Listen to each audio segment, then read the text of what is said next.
Ua, kala i uko le kukanga o le waloa. A o le wholau lea fo ilele ua kuka.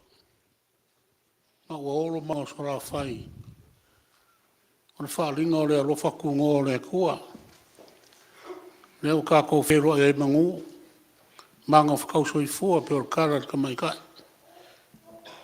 Ia, fio pe ia le singa ion ka whai kumoa le sui rau sunga le kofi. A alofa au. Ma malu fo le iko le awa le suma le sunga le koinga. Ma whai kua ma kua whare nganga o le Ekalesia. Pa ia le sunga i whai whiau malolo. Sunga ia wao. Whai kua. Ia whai kua whai whiau koinga malolo. Ia ma le loa loa le Ekalesia le o whiunga. Kia konga i kai. Whiunga sui kai kai whongo ma.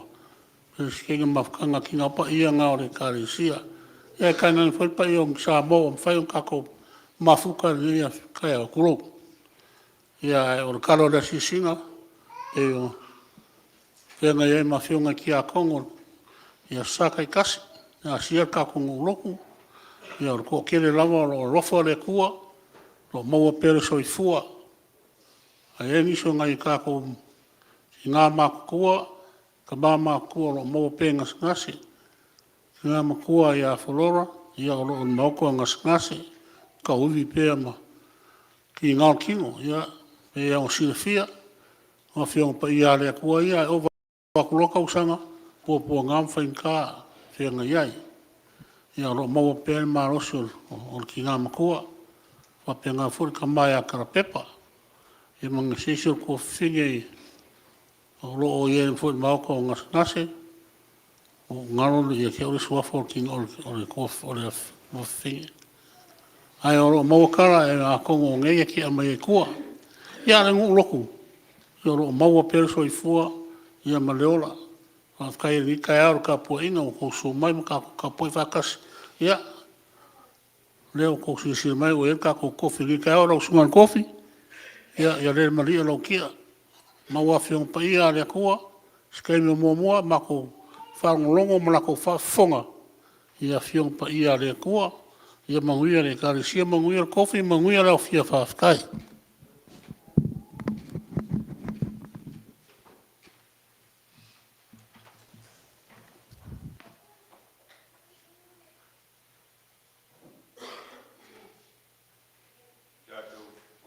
Mai mori mau. Pera mori mawina e le whionga le tiakono o le teitifono o le Ekalesia. Wale asia o le nulotu. Wila foe na pulsia ni isi o tina mata mai o le tino. Ia e talitonu o lo o pule alofa i le anga le lei o le atua. O le atatou. E ala le tatou titalo. Fo yatu lo tatu wanganga whaftai le atua o le nganga le whatu senga manisi o tatu mana o le tatu wifo matitalo i le atua.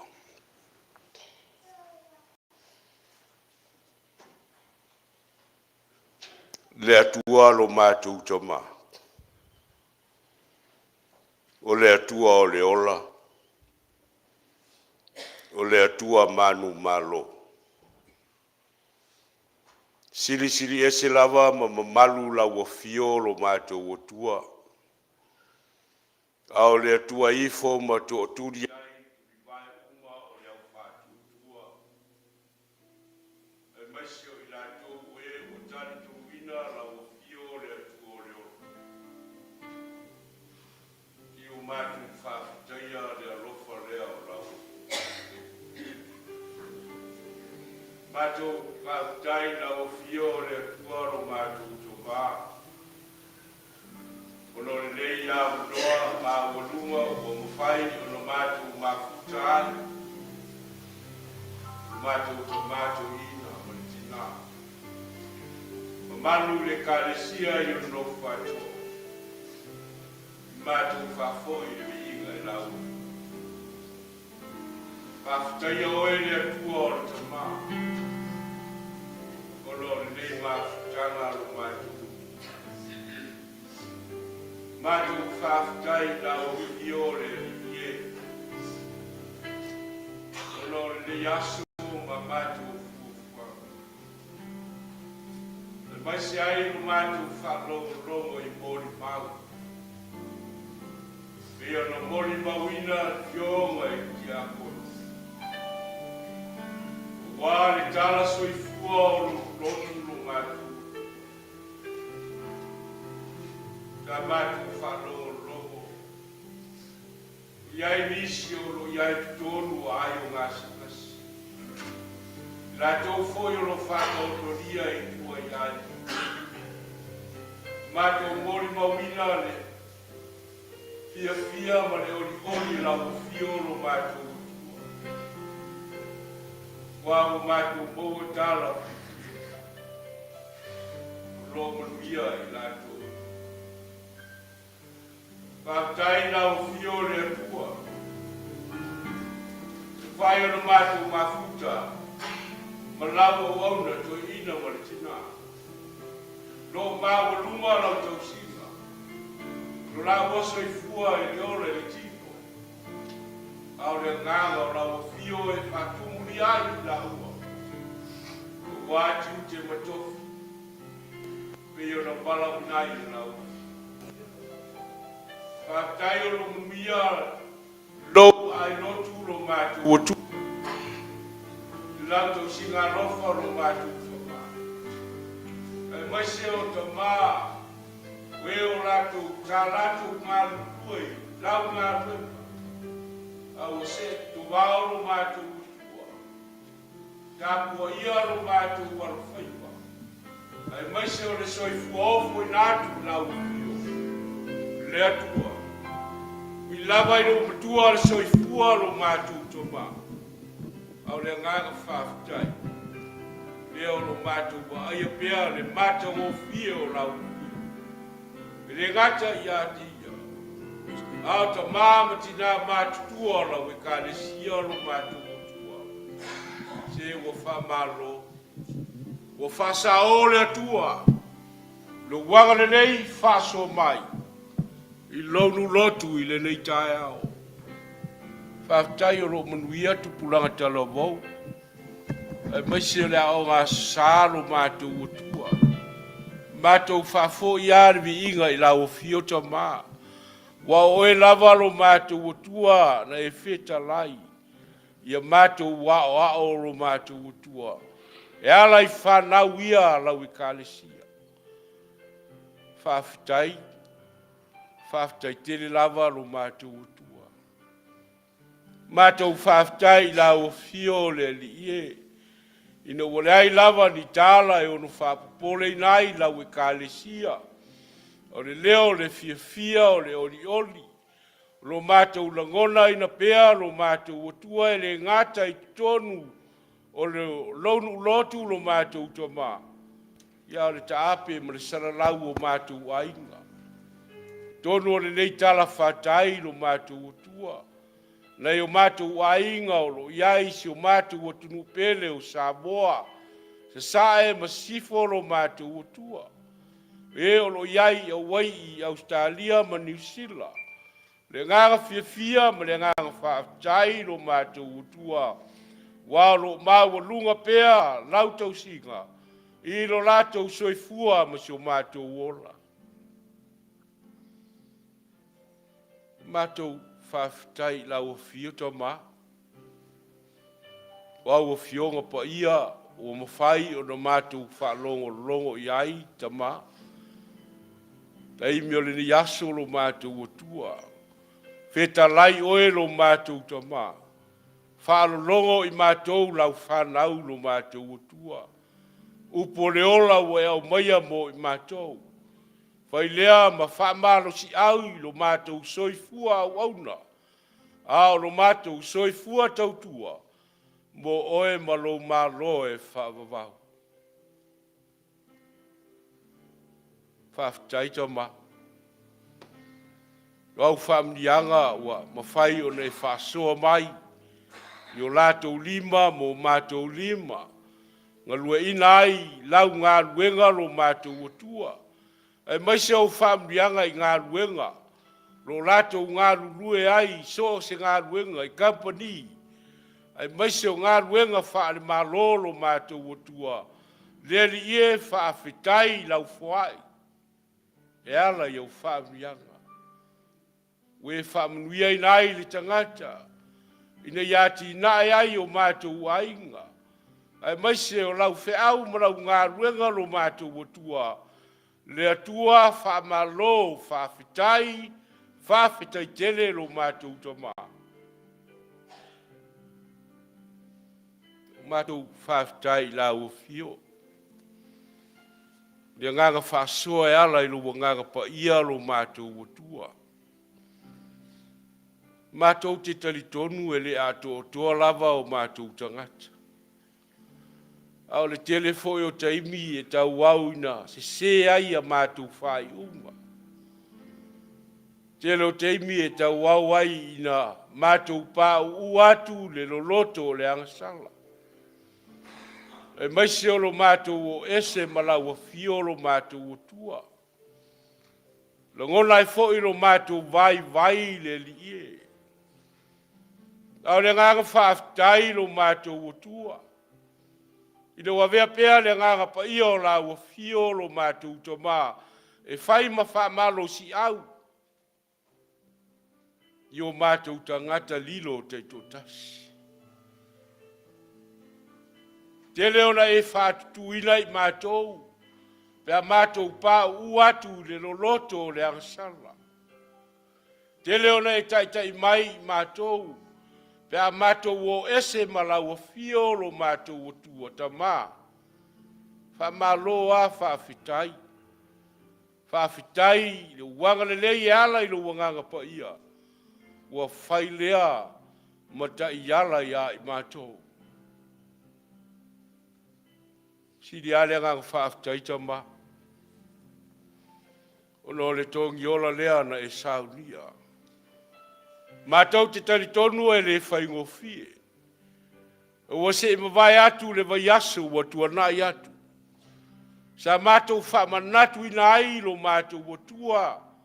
Lau maliu ma lau toi soifua Manumalo mai. Leli ie.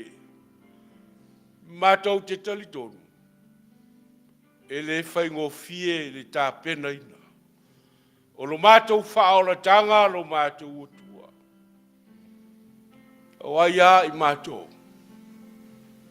Wairi tangata whatauvaa wa e manatu mai ai lo mātou o tua. Panga leo lo winga lo mātou o tua. O lo alofa e le mawai.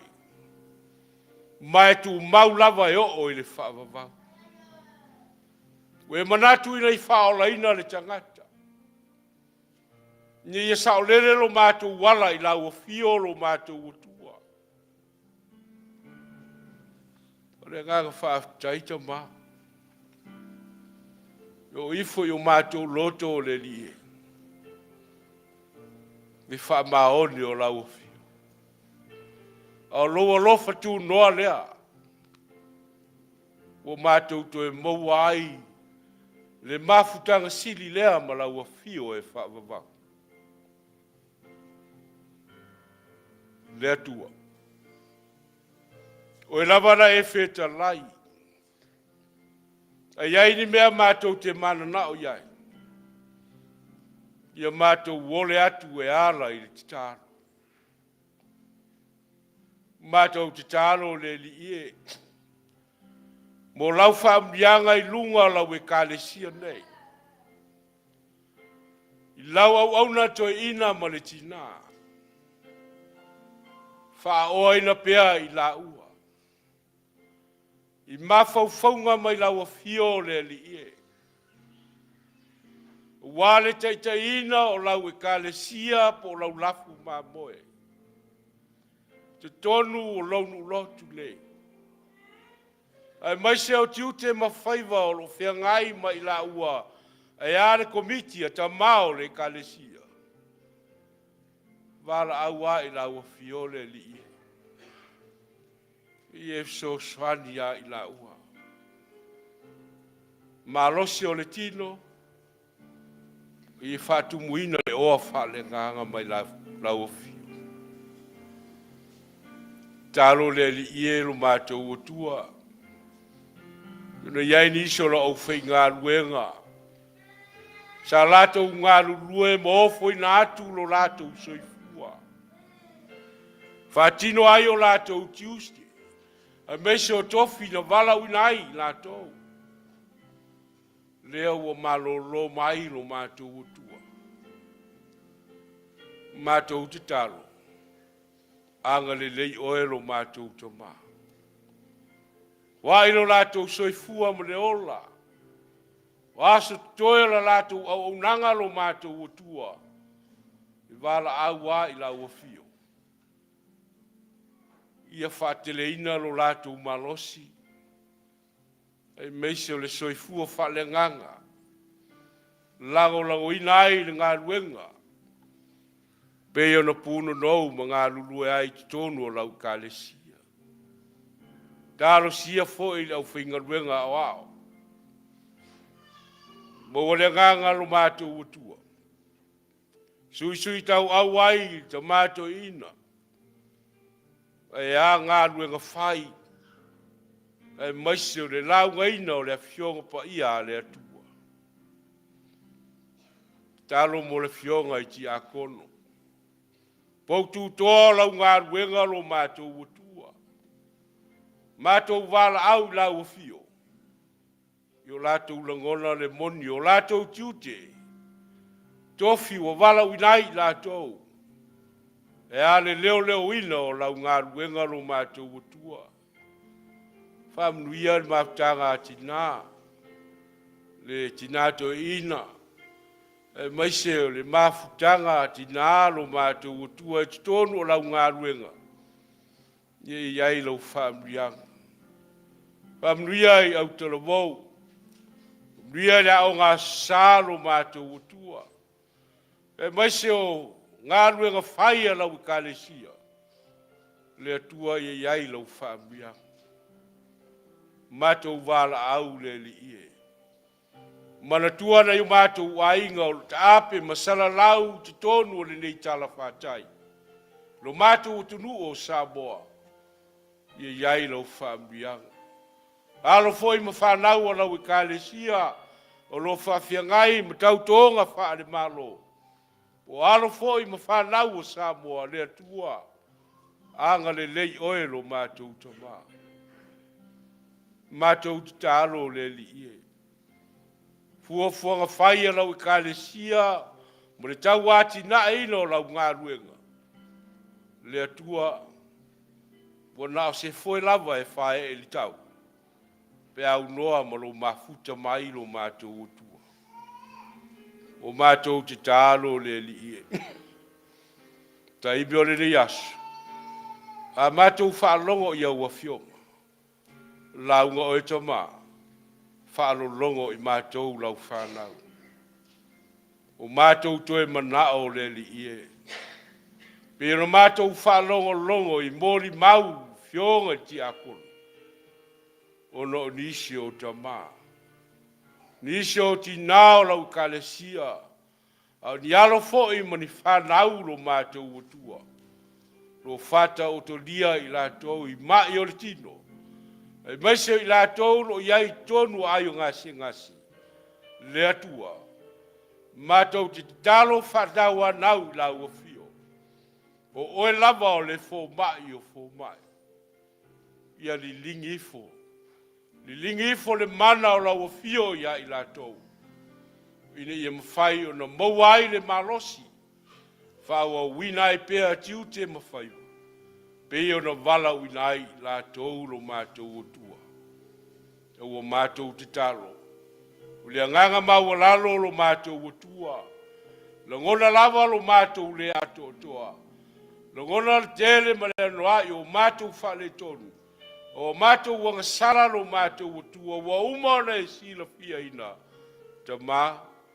E o atu whatasi lo nulotu le nei tae au i o mātou turi vai. Wha mā ngalo mai mātou. Ia vea ia le toto malingi o lo walo pelo Jesu te riso. Ina ia fufulu ma wha ma mai nai mātou. Ia mātou maua le loto salamo. Ma whanau whawina ai o mātou tangata. Ai a le mafutanga lea ma lau fio. O le mātou te talo lea le li e. Tu ina tu iluma o lau fio. Fatasi ai ma le te talo le oa le tangata la wia. Mātou te ofo ina tu fatasi lau fio. Fai ai pea lo lava finangalo. Ai awa lava o mātou loto. Ona o lo lava suafa Yesu. O mātou o le wavala au atu ai nei. Amen.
Ole a whauina le tātou tāpua inga le pese ua saunia au whipese.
le whaitauina o le tusipa ia.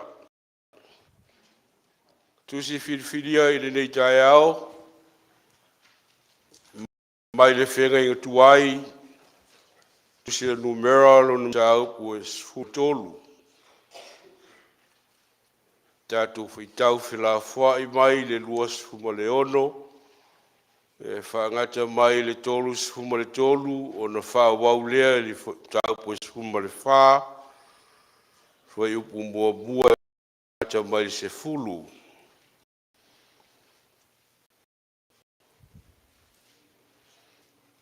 Tātou tusi whaitau mai le nā pio na wha mauina le tātou pulitini. Te le tonua. Sila fia o mai tātou.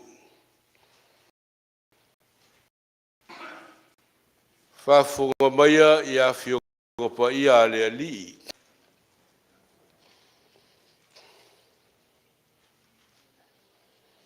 O lātou toi o mai i a Mose ma Arona. Ma le whapotonga umalawa o le whanaunga Israelu i le vao parana. I ka tesa, o lātou au mai la lātou tala i a te i lātou ma le whapotonga uma. O lātou whaali mai fo i a te i lātou o fua o le whanua.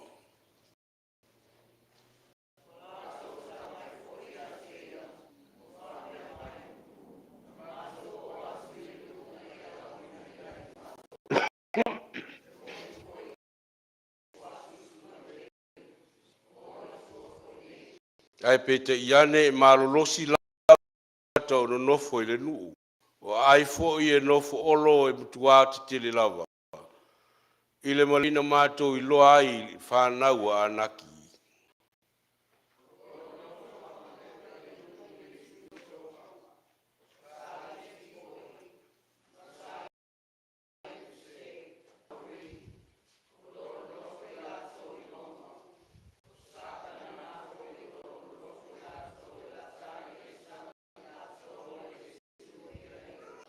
O na vavao e lea e ka lepo i le nuu i a file e mui luma o Mose.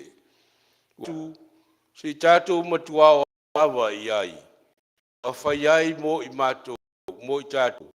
Wae mawhai lava o na tātou Manumalo ai.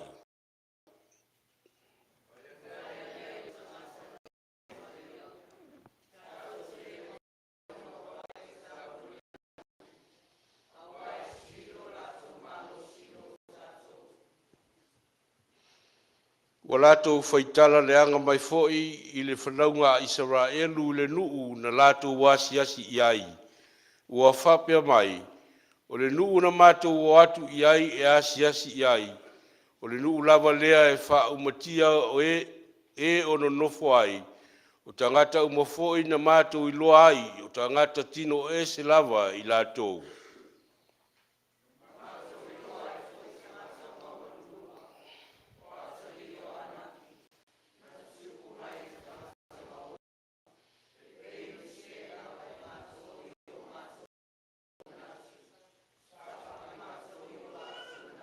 Na alalanga i lea o le whaptonga ua while nuu i lea pō.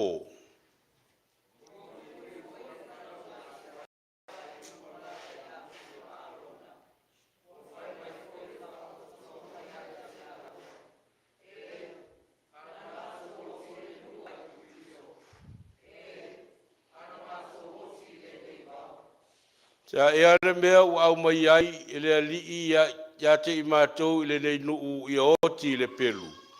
Ea vea fo i o mātou fine ma o mātou tamaiti o tangata o taua. Le nei ea o na mātou toe fo i atu i ai kupito.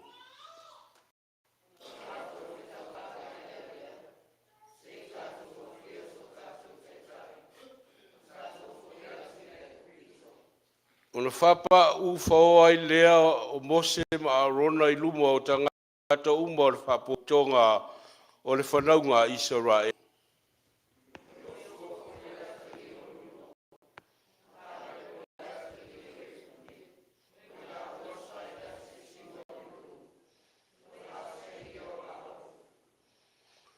Ula whaiane fo i whapotonga uma o whanaunga Israelu. Ua whape atu, o le nuu na mātou iai e asi ai. O le nuu e matua le lei tasi lava i.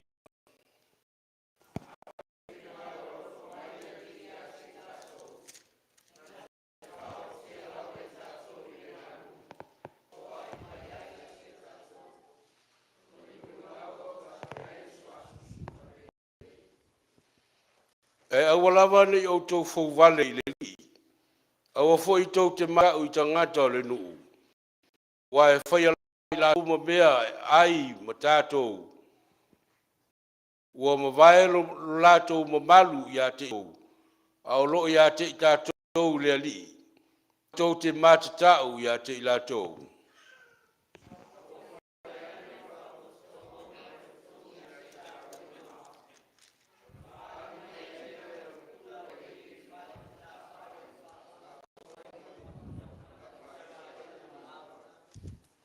Mai le Faafeagaiga fou, tu se l'apostolo Paulo le Ekalesia Roma, o lona mata upu e sfulma le lua. A mata u whaitawina mai le whaipoiva, i whaangata mai le sefulu.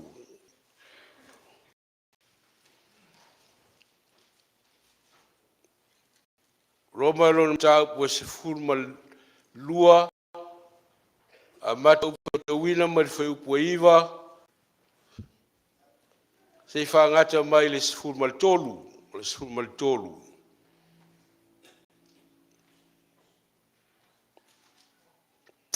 Awa nei whata ngā lofa, kia ino i le leanga, kia pipi i le lei.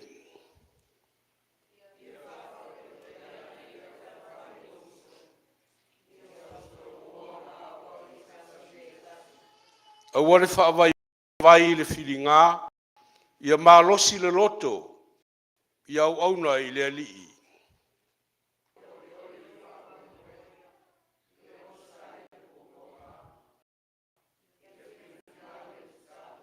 Ma le sumu.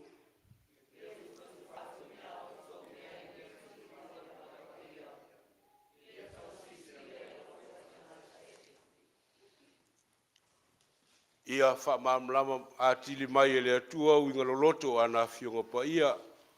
Ma ia tu mau atu ia te ia lo na lava vi inga nei maso uma e whaavavau. Amene.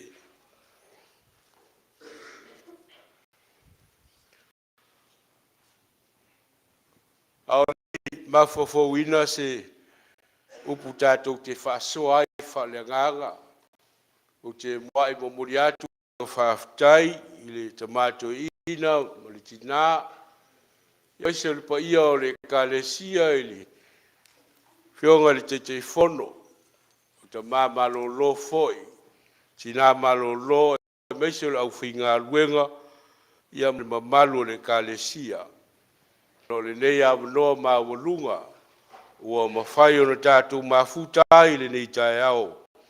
Ui lau fui o no fuafuanga whaenga, ia vea ala ia ua, whai tātou wheroa i ai whaelea tua i le nei tae au fou.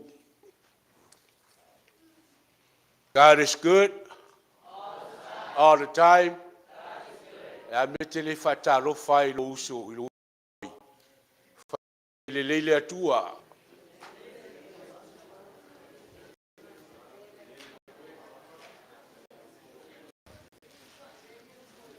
God is always good.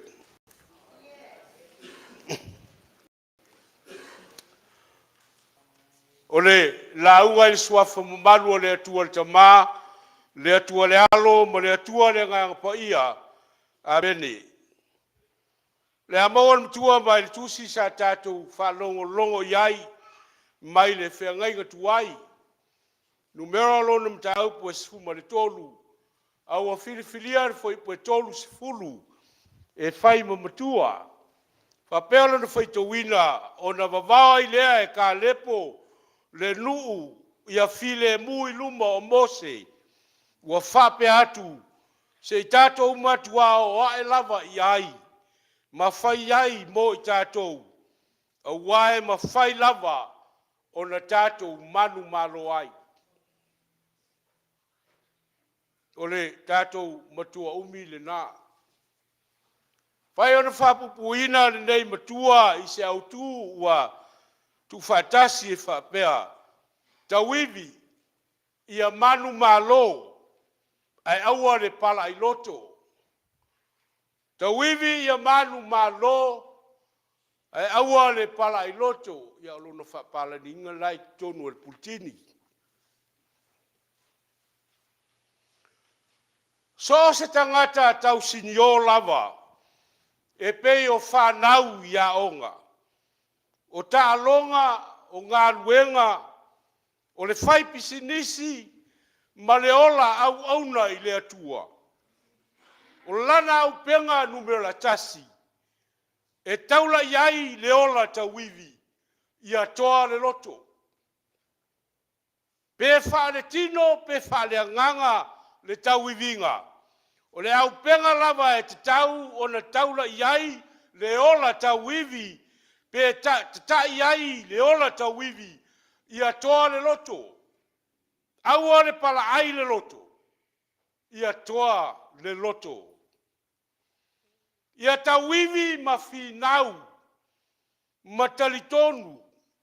O le mea e iai le loto e whaasino mai e le atua le awala e whatau nuu ai. O na sili ai loa lea, o le tangata toa na te pūlea lo na loto, nai lo le toa e tau mawhai e a ea le olo, mawalunga, ai le mawhai. A tato wawa ai di tala, i matai o i tu aiga e se fulo i Israelu, e o makalepo ma Yosua, e asi le nuu o kanana. O le nuu o le awhai ma lātou tofi, mai le atua. O le nuu e whai ma taunu unga, o le lātou malanga mai ai kupito. Lea sa whitai ai, ma whita ma whaingata, o le vao matua ma le toafa, ma le sami ula ula.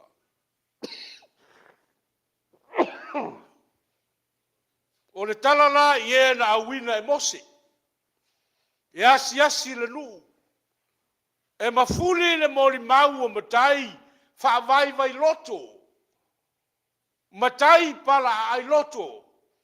Tai o tu ainga e se fulu e pala ai loto. Whai mai le tala. Na foi mua mai le to se fulu i ka tesa. Na whaatali ai mose ma le whapotonga o le nuu, o la lato mori mau, o le nuu e tafi ai le meli ma le suasusu. O le nuu o manuia, lafu le mulo na lau ele, lea ua mātou o mai ma fua e tele o le whanua, e whamao ni ai la mātou mori mau. Peita. O tangata lae no nofo i le nuu, e matua malo losi matutoa. O tangata e popoto e tautaua, pei o tangata amaleka, tangata e matautia, e no nofo e tutonu o olo maualulunga, e whainga tā lava o nā ea. Yo iai whanau anaki o tangata maualulunga, ma le malolosi, pei tātou o nise, pe a whātusa i le whanau anak, na le fia ka lepo. I le mori mau o matai e to o se fulu. O na walato whaavaivaia loto le nu. Ua fefefe mapala ai e oi kanana. Mea lea na whalawe whau ai ka lepo. Ua ta ofi le mori mau aia tangata. Tangata loto vai. O lana upu. O tātou, aua tātou te pala ai. I tala o tātou whalongo iai. O le tai toa. Tai sa ili maloi le atua. Malona nu. Lea fo ina ia whamalo si awai. I le Vaitau lea o whai nei ma tātou matua. A ia tātou mua i o ae lava i le nuu. Ua whai mo tātou. O wae ma whai lava o na tātou Manumalo ai. Petai. Na tali ane le toa se fulu i a kālepo. Tātou te le ma whai ono ae. E tau malenanu. E matautia o na tangata. O wae sili lo latou malosi. I lo tātou malosi. A tātou wo iai. E whao matia ai tātou. Ma tātou whanau. Anga langa leo le whapotonga. A langa le whapotonga uma o le nuu. Ua ta'alili ai le vau kātesa. Ua whitangisi ma le leo te tele. Whailonga o tangata ua whiwhewe i leo te. Whaase ai i leo tua. Ua mui ia arona ma mose. Mai ala tau ana mato woti lavai ai kupito o sili lea. A mato woti foi le neito ngā vau ua sili lea. Sili ona mato toi foi e polonga ai kupito. I lo le fasioti le peru e nata ngata matautia.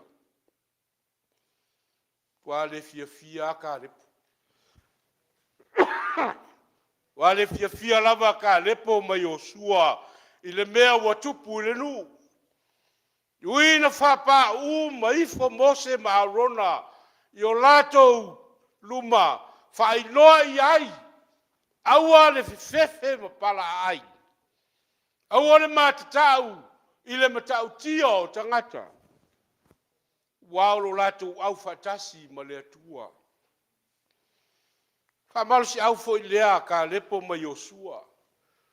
Fa mai la ua i le nuu o le finangalo lofa o le atua. Na te ave ai tātou le nuu o kanana. O lo tātou tofi le nā mai le atua. O le atua la vaia na umai ai tātou i ai kupito.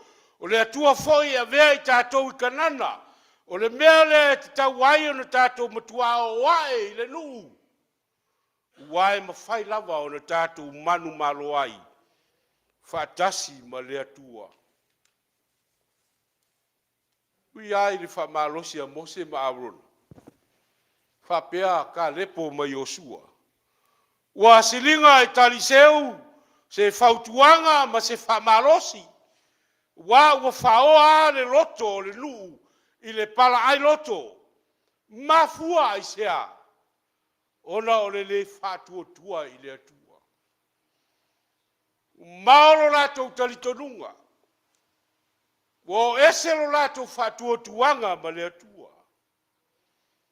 Mea lea na tue whaafo ia i le atua.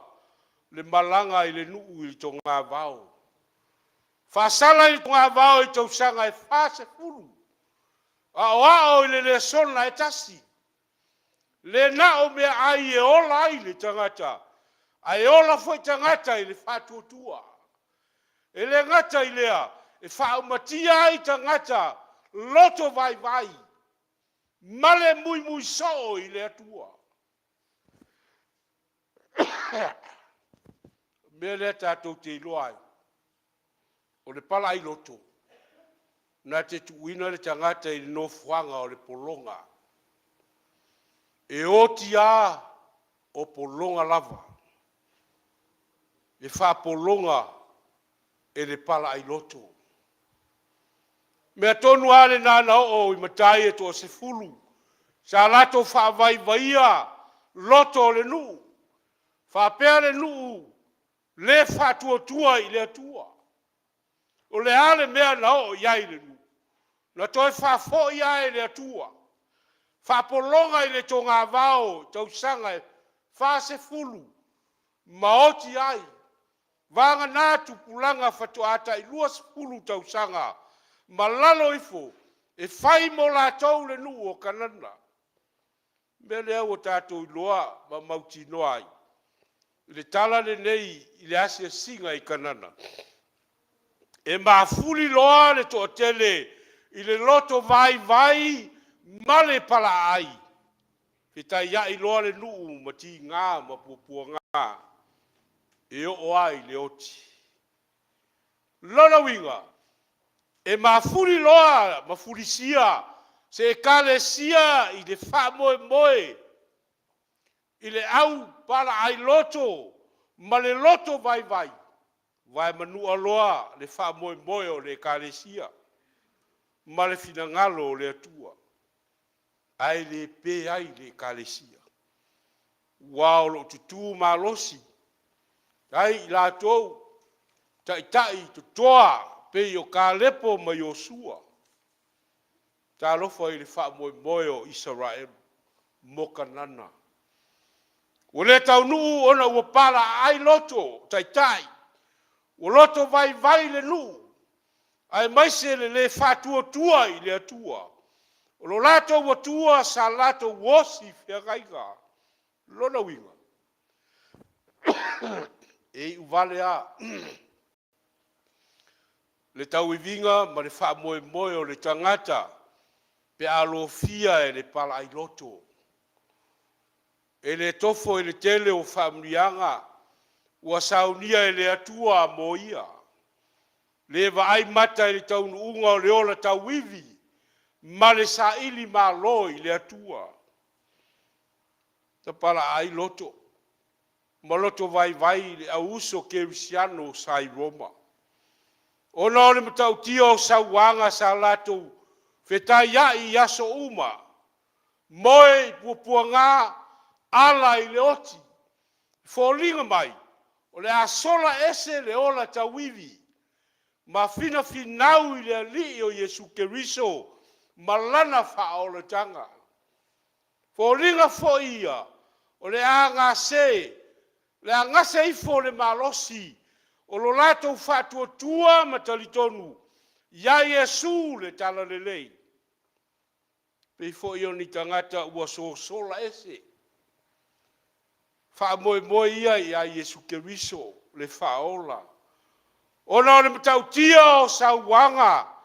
Ua whaia ina ai ma fasiotia ai i lato. O le whamalosi au a Paulo. Ile au kerisiano sai Roma. Ia tutu mau i lea lofa ia Yesu Keriso. Ia tu mau le no fealofani ma fi whapare pale ai i tu aso pua ngā ma sauanga. Pe iau tangata tau ele lei ma tutoa loto ia Yesu Keriso. Aua le vai le filinga. Ia malo losi loto. Ia au na fia i le ali. Ia oli le wha moe. Ia ono sai pupua ngā. Ia finau i le titalo. Ekalesia Etena fou. Malo le ngā lulue. Whaftai tau tua i le tua malana ngā luenga. Whaftairo tau soifua ofu ina atu mo Yesu. Malona finangalo. O le upu moni lawa. E le whaingo fie le ngā luenga. Tele fita ma whainga tā. O le soifua au auna. E iai foi teimi e langona ai le mosua. Iai teimi e vai ai le loto. Ma tape ane ai manatu o le au solo muli. Se iau malo lo. A lea ua wha malosi mai. Ia toa le loto. Aua le pala ai le loto. O afi tā ma whainga tā. Ia toa le loto. Iai teimi e langona ai le musua. Au le ana Vaitau la vaia le tangata e tau wivi ma finau i lona ola au auna ma fatua tua i le ali i atoa le loto. Aua le vai le filinga. Ia malosi le loto. Ia au auna fia i le ali. Ia oli le wha moe. Ia ono sai pupua ngā. Ia finau i le titalo. le fo i se whaamaru si au. Mo le mamalu o le Ekalesia. Wā au te talitonu. Lo tau whaamaea nisi o fuafuanga o le ngā luenga. Fai mai le whaamalu si au a ka lepo i a Israelu i ka tesa. Se i tātou matua o wae lava i ai e whai mo tātou. O wae ma whai lava o na tātou Manumalo ai. Ma whai mo tātou manuia o le nuu mai le atua. Mana tua le au soe. O le soi fua tau iwi ma le sa ili malo Yesu Keriso mo i tātou. Na matua whaasanga ai o ia e alu wae i Yerusalema. O le nuu e pele i a te ia. A o le nuu e whatau nuu ai le wha moe moe o lana ngā luenga whaola. E le whawhiti. E le whawhiti ai le ali i ti ngā ma pupua ngā. Malona maliu le sa tauro, ina ia tātou maua whaamrianga o lana whaola tanga. Na maliu ai, na tanu mia, ai na toe tū Manumalo. Ne ima vai atu lava, na i Vaiasosa tātou whaabanatu ina ai.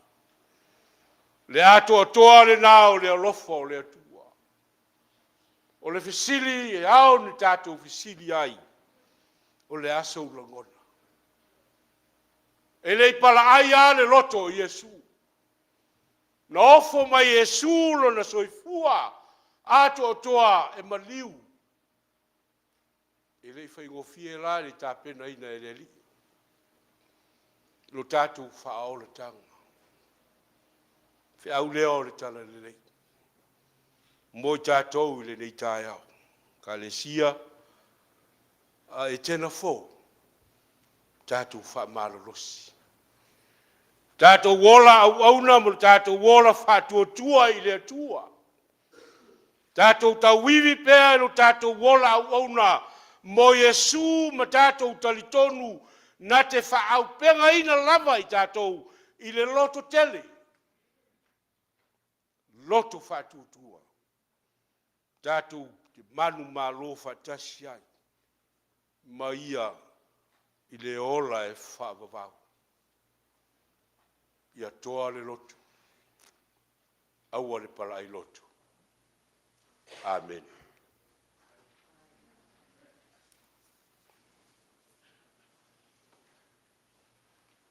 O le a tātou pese le pese. Ua saunia e le au fui pese.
mātou toma.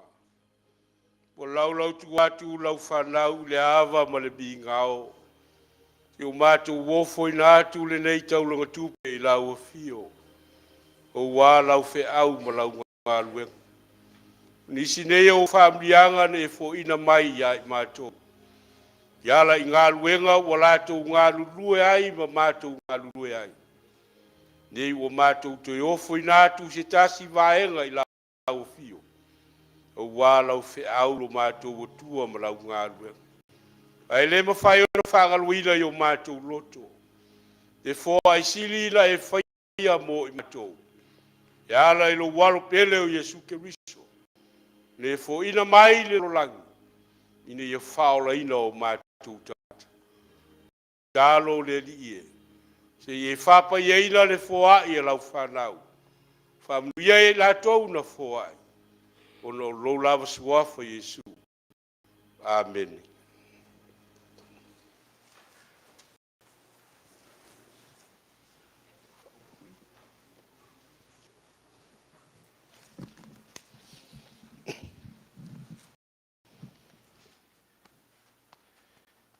Wa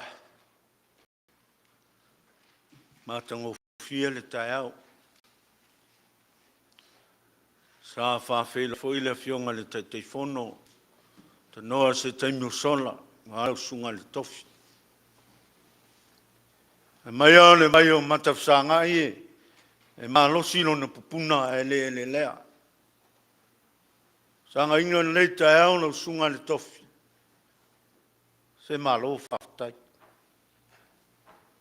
E maniti le tino, ma se le toa. E le lola ia ave po si whanga po maa ma ele sunga le tofi. Ia, sunga le tofi. Tama whau mlai te.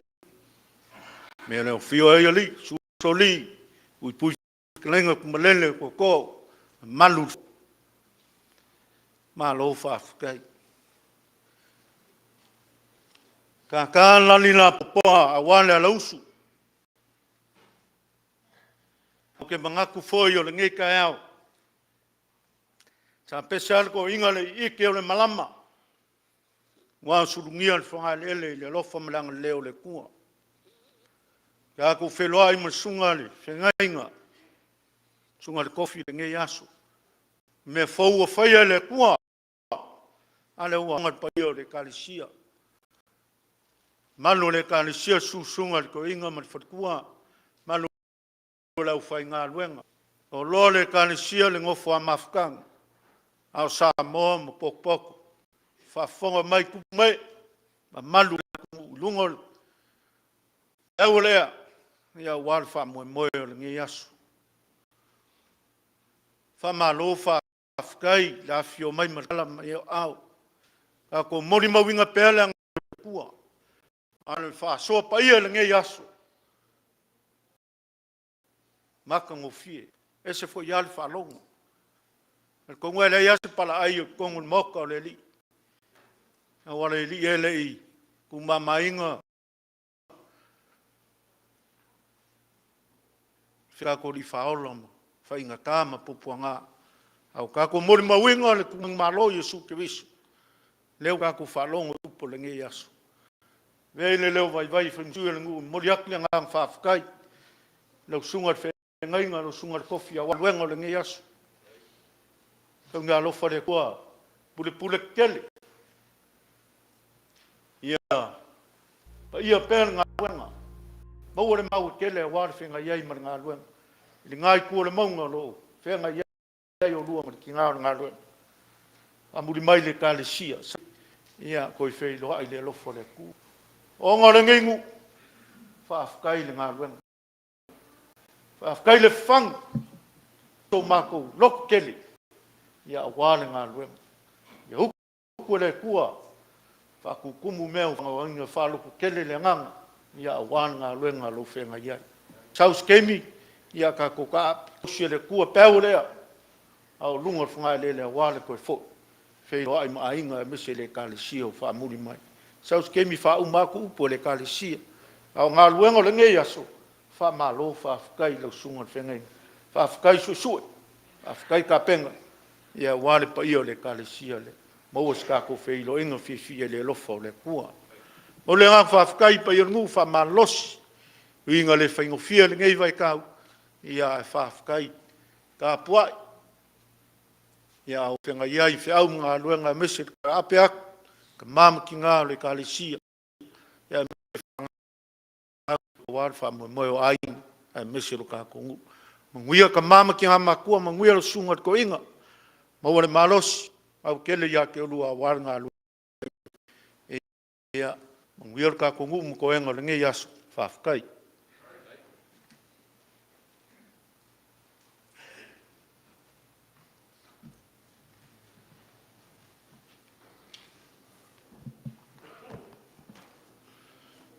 Ia ua i le manu e longo le wātetea sa unoanga fo i le sunga le taitai ti akono ia ua whai mo tātou sui le suatu le sunga toina ma le manu o tātou tapu inga le nei aso mātu se whaafetai lau sunga le tofi tu sai fo i ngā ruenga mātu ngofie le nei aso la le toi whaasilia la se whaamatalanga le nei tu la ao le ala le tu lai ia ona leo malotia le tātou tapo inga le sunga le tātou nei taeao ia le sunga le Faafeagaiga ia Aunuua Vasega leo lo tausia le Ekalesia i Seattle.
i le atua ma le wenga.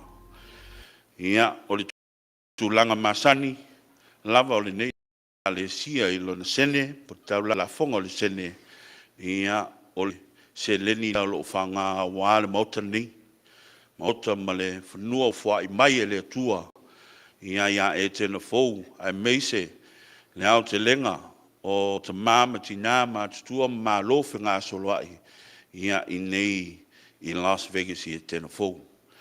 O le mātou talo, ia whamanuia e le atua. Ia manuia fo i lau sunga tofi, nei fo i tae au, a whai fo i la te liur whai ngā malanga, ia malu pe au le ea, ia taunu i Ekalesia, mi se fo i ainga o lo nof tapua i mai. O nai forfalanga, mo tātou Ekalesia, a maea, ia ona whaamuri rea le tātou Ekalesia, ia pe ana tofaeono fo i se fontanga tātou Ekalesia, ia a wā fo i nei aso. Matango fie le aso nafi, amen?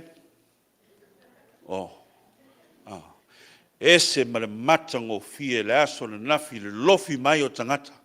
A wā ia le tātou papa. Ia whaafkai le au kalvou. Ia ngā ruenga fo ia ngafi. Ia o kere whai eskala i ngiskulanga o ngafi. Ia ko ke whaakakari a se i sausori ai. Ia ngā whaakinga ai fo ko karinga. Ia a wakulanga ia. A le aso ia vi ia le tua. Ia a wāre ngā ruenga o whaia nei asu. Vea fo ilo leo e whai masui, sunga to ina e mei se foi, ia le sunga te fono. Mātou te wha māruru atu i lau sunga le tofi.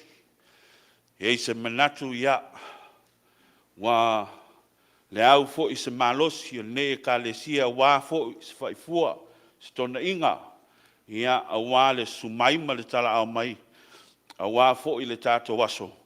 Ia leo ua mātou manatu whaafingofie le so ma le aso.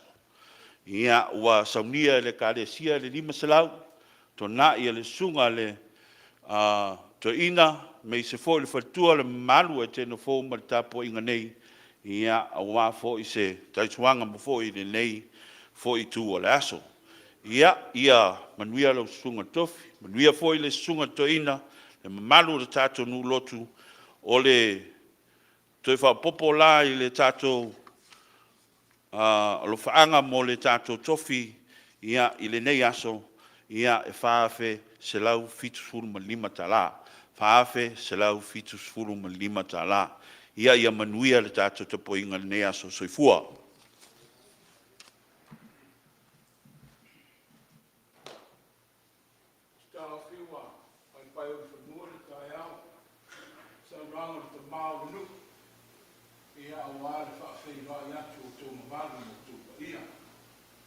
Sunga le tofi. Ia me se foi no mando foi na ruenga le tuolo o na sorai. Wa, ave ai le malai fono le Etena fou. Fai mo to vanga ai me se foi le utunga vai a wasa pati. E pe ona masani ai le Samoa. E tulanga ese le tai au. Le wotatu falongo. Ekalesia ai me se foi le fatu tu le ilo mai me fai ngofie. O la au ngā lua le tua. E sa ili mai tu ngā mawhitao le soifua ma le ola. E pa i tumtumunga o ti ngā. Ia e mei sei foi le ola mawhatia le au whenga ruenga tutofi le tua. Sa tātou o mai ma le wha moe moe. Le ei le o te manatu ma o iloa. No foi le malamalama le tūlanga lo i eile Ekalesia. Ai wa mai le tua i tā ua le leita e au whaafeagai ma le nei wha au mātungo fie. See, because there's times in life we need to be courageous.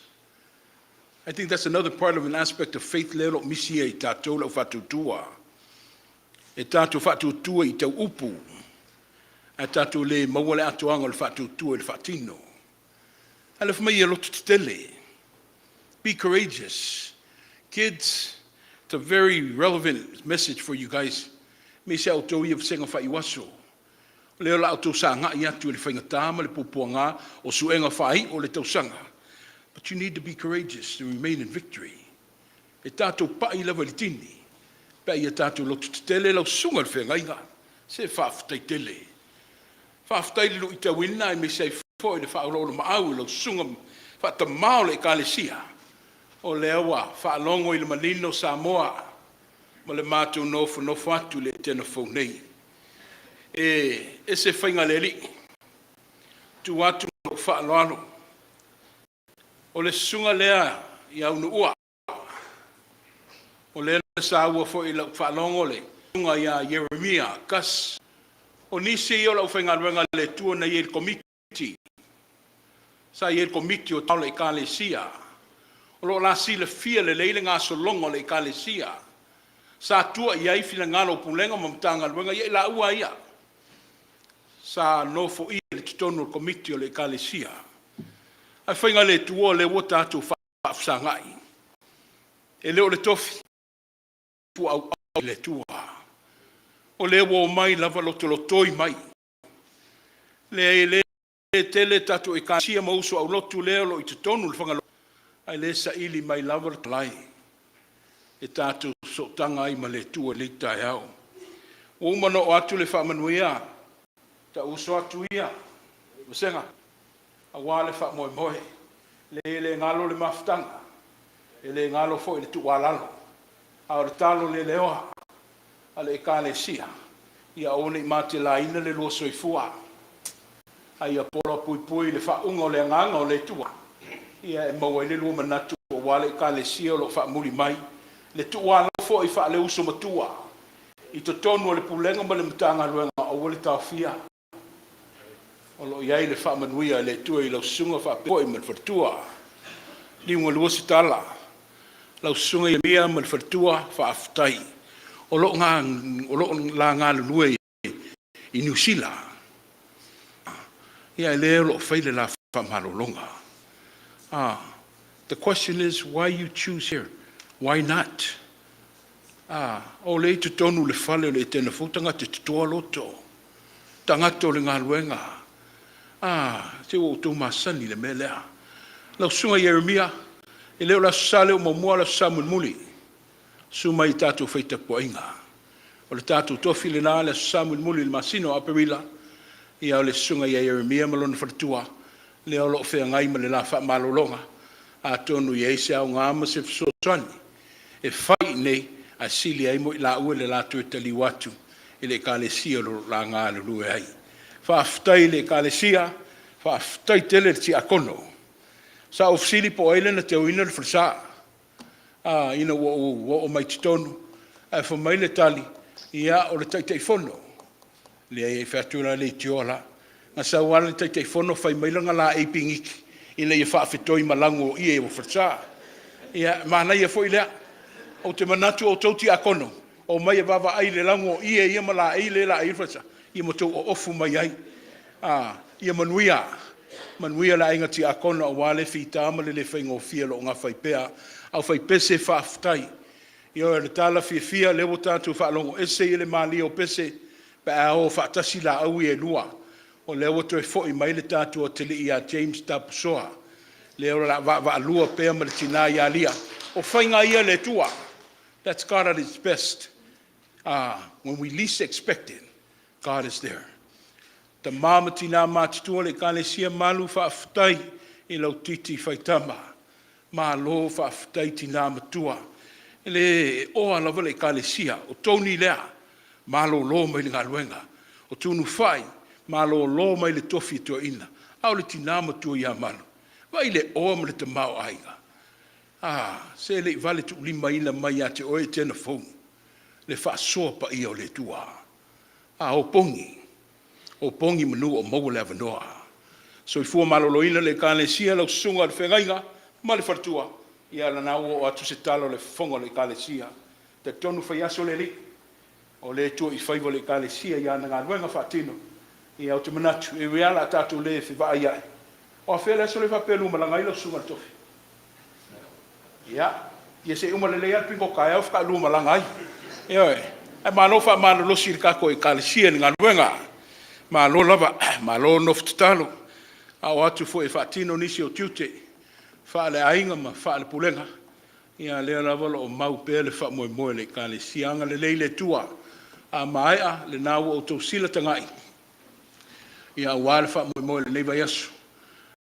Fa mai le sau nanga le whailautusi. O le mātungo fia i o ananafi. E mo mua le papapa. Ai ngalo i whono tutalo. Ioi, longo fia le tangata leo matalo. Vai e to mua i le tua me uma. O tātou sasi. God first in everything. O fafu. Au tutonu o fale. Ekalesia wha mana losi mai whono tutalo. Wha mana losi mai le tātou sauninga lo ngā tutonu Vaiasosa. O mea ia manuia le Ekalesia. O le tua fale lea. Tātou sa ili matangi, sa ili malo. A walo wha moe moe. Ma tae au ma le lumanai. Manuia le tātou tofi malon fatua. Manuia lau sunga Allen man fatua. Ia me se foi le lo sa mo tu fatasi. So fua.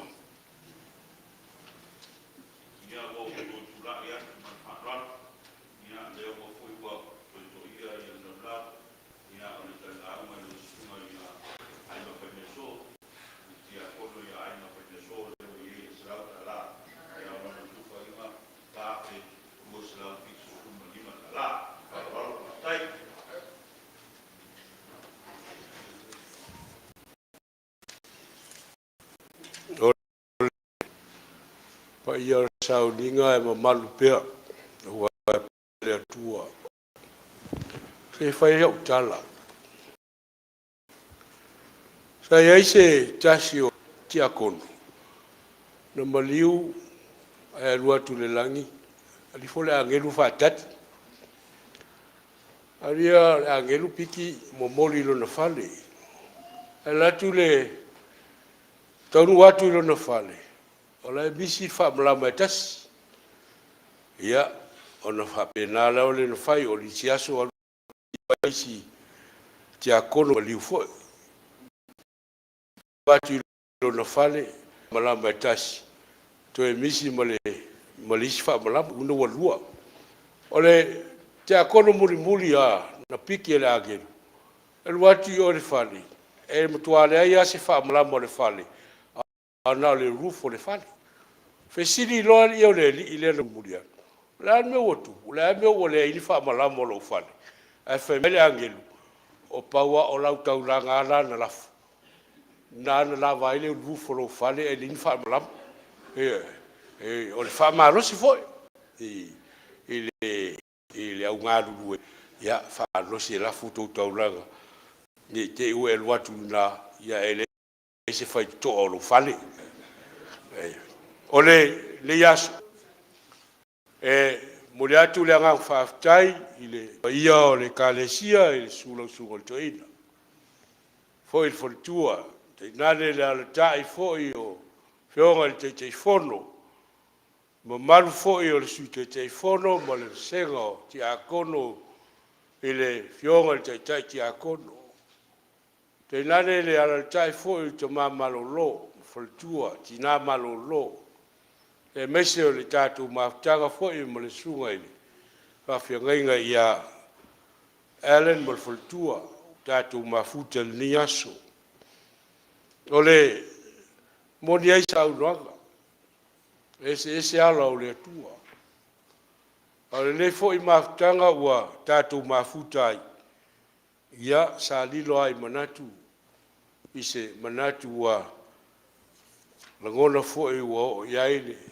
Ngono sungol to ina wa na fai mai alto ina ile ai ia te le tu lo to pula a le nga fa tai lo sungol to ina fa tai te le lava ia o le Ekalesia fa tai lo to tali malo o nei fu fuanga uma lava ma nei tupe o to lafo ina ia e le su e ngofie o lo to wafu sina mo lo to wafu toto leo wa faali le nei aso Arfisili, wail tangata fatau vaa o uto manatu iai.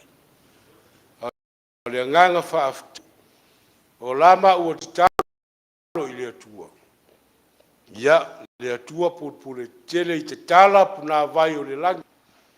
Ia, le lingi fa wae fa mlianga, le ngata i tomato ina maltina ia i meise le mamalu le Ekalesia i no fato me o malava o to fama mawina ona o le nei mafutanga ia o le tua lava ia o le tua manuia o le tua na te au moia manuia i o tātou tangata ia wale fa moe moe pe ona ofo ina tuai lo to soifua mulu tātou wola mo le tua mana feau le yaso sau staimi tātou tau mawai ia o le tua i lo tātou wā o le tatalo ia tātou tau atu ngai i siaro ia lai mātou te nofo mai ai o atu tātou te mafuta ma tātou lolotu ia i sio mātou fui pausisi ngai siaro o le au fai pesi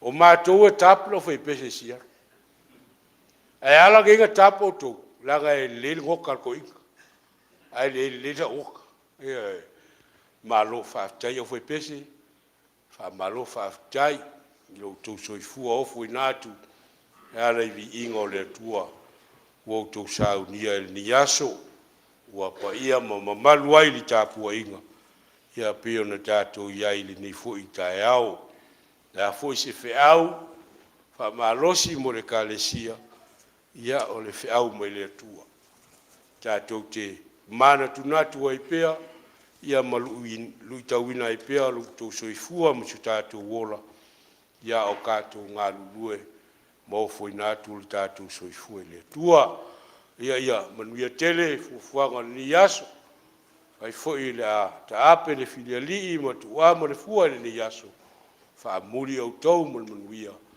malanga ma ua manuia ile alofa malanga le o le tua ia o le nganga fa tai lea sunga to ina foi pa ia o le Ekalesia yo no fato ai ali fa mo le yaso o le atatu fai u talo ua mai ata pena lau whanau lo mātou utua. Sa mātou whasoa whalenganga lo mātou tamā. E ala i au whionga pa ia lo mātou utua. O mātou te tālo le li e. I au tu pupu ina e lau a whio loto manganga. E ale whi au o le ni aso. Whaile nā malu i tau lo mātou soifu au auna. Mo oe malo malo e whaavavau. Le a mātou fauta ape le li ie. Ia tu mau mai lunga ia te mātou umalava. Le alofa tuno te le oe le tua lo mātou toma. Le alofa sa ili o Yesu Keriso lo mātou ali i malo mātou whaaola. Ma futai na pea i mātou e lau lava nganga pa ia. Le i masa umai o i le whaavavau lava. Amen. Amen.